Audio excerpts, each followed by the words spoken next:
Hello everyone, আজকে আমরা LPP part C solution দেখব।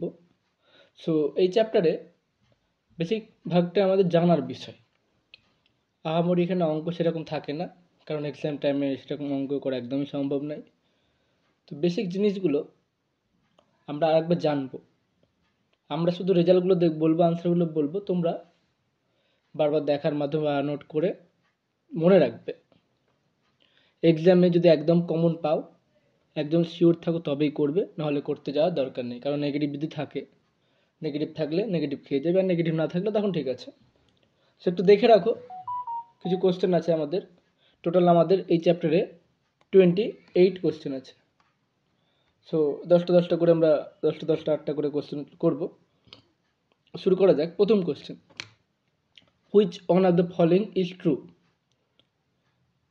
তো ট্রান্সপোর্টেশন প্রবলেম যেগুলো করি, সেখানে শুধু কি ম্যাক্সিমাইজেশন প্রবলেমই হয়, নাকি শুধু কি মিনিমাইজেশন প্রবলেমই হয়, নাকি দুটোই হয়?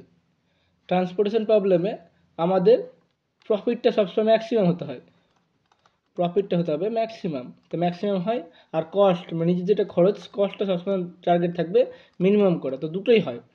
ওকে, তার জন্য অপশন সি এরটা কারেক্ট। 2,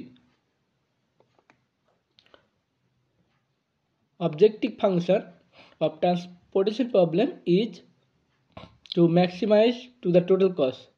কস্ট কি বাড়ানো হয় না, আর বলছে ম্যাক্সিমাইজ মিনিমাইজ করা হয়, এটা অন্যরকম হয়ে গেল, দুরকম। So minimize the total cost, option C এরটা কারেক্ট। নেক্সট কোশ্চেন, যদি একটা ব্যালেন্স ট্রান্সপোর্টেশন প্রবলেমের এমখানা অরিজিন থাকে, এখানে ধরো এমখানা অরিজিন, এখানে এমখানা অরিজিন থাকে, মানে রো থাকে, ধরো একটা রো আর কলম যেটা থাকে, এখানে ধরো কাস্টমার থাকে। ওকে, তাহলে মানে এইভাবে ভাবি, এখানে ধরো অরিজিন আর এখানে ধরো জিনিসগুলো পৌঁছাবে, বা কোনো একটা গাড়ি পৌঁছাবে।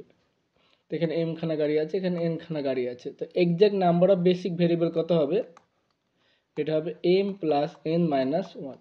ওকে, এই রেজাল্টটা মনে রাখবে, অপশন সি এরটা কারেক্ট হবে। ওকে, রেজাল্টগুলো শুধু মনে রাখবে। এখন যারা জানো না তাদের জানার দরকার নেই, বেশি দিন নেই, যেইটুকু জানো সলিড শেখো তাহলেই হবে।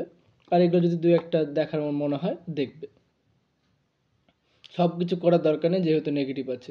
যেটুকু জানবে সলিড জানবে। Maximum number of positive component of A basic feasible solution of A transportation problem balance. তো ব্যালেন্স থাকলে কি হবে? এটা সমান হবে এম প্লাস এন মাইনাস 1 এর সাথে সমান হতে হবে। ওকে, চারেরটা আমাদের, ফোরেরটা আমাদের সি হবে।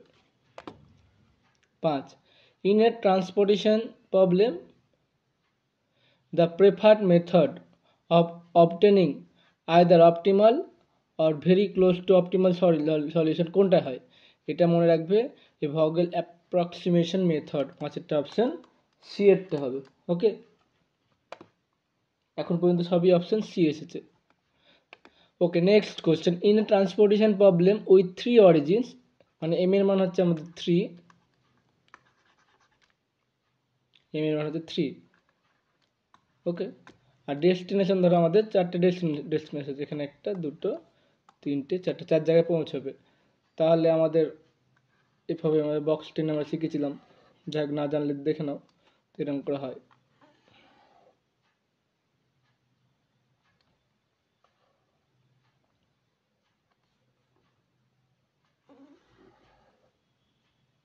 তিনটে যাবে তো, আচ্ছা বক্সগুলো একটু বড় বড় হয়ে গেল।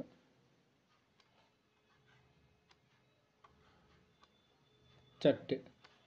তাহলে প্রথমে কি আছে দেখো, x11, x11 মানে হচ্ছে এটা, তারপর হচ্ছে x22 এটা, x33 এটা, তারপরে কি বলেছে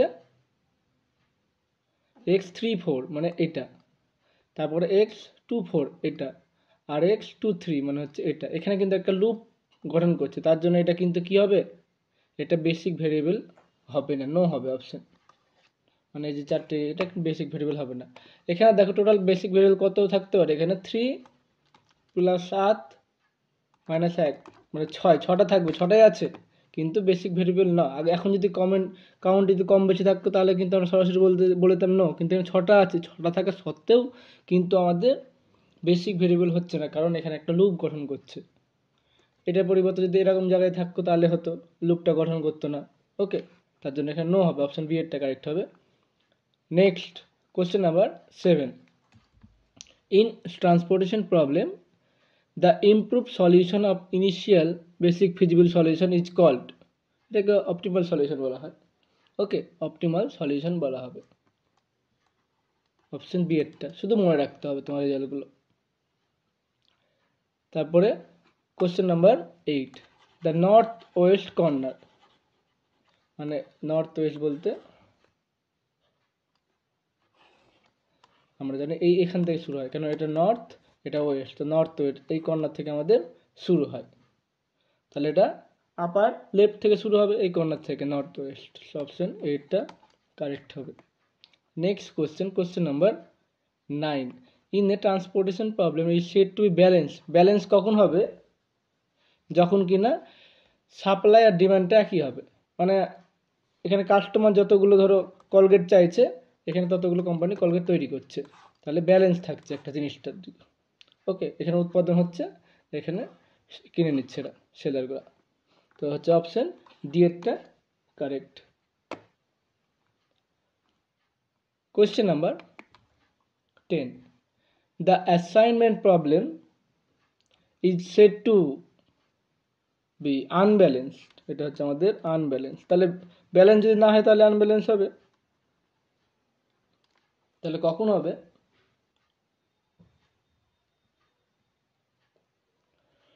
নাম্বার অফ রো, মানে যে এখানে নাম্বার অফ রো আর এটা ধরো নাম্বার অফ কলম, number of rho number of কলমের থেকে যদি হয় এটা তো তখন এটা আনব্যালেন্স হয়ে যাবে, মানে মানে কি বলবো, খরিদ্দার বেশি কিন্তু দোকানদার কম, তখন আনব্যালেন্স হয়ে যাবে, মনে রাখবে। এটা হচ্ছে অরিজিন, এটা হচ্ছে ডেস্টিনেশন। ওকে, তো এইভাবে তোমরা করতে থাকো, এরপরে আমরা আরও 10টি কোশ্চেন সলভ করব। সো চ্যানেলটি যারা সাবস্ক্রাইব করে রাখুন, সাবস্ক্রাইব করবে, তোমরা দেখবে যে প্রত্যেকটা টপিক কিন্তু আমরা কভার করেছি, প্লে লিস্টে গিয়ে দেখবে, প্লে লিস্টটা একবার চেক করে দেখবে সমস্ত কিছুটাই করা আছে আমাদের।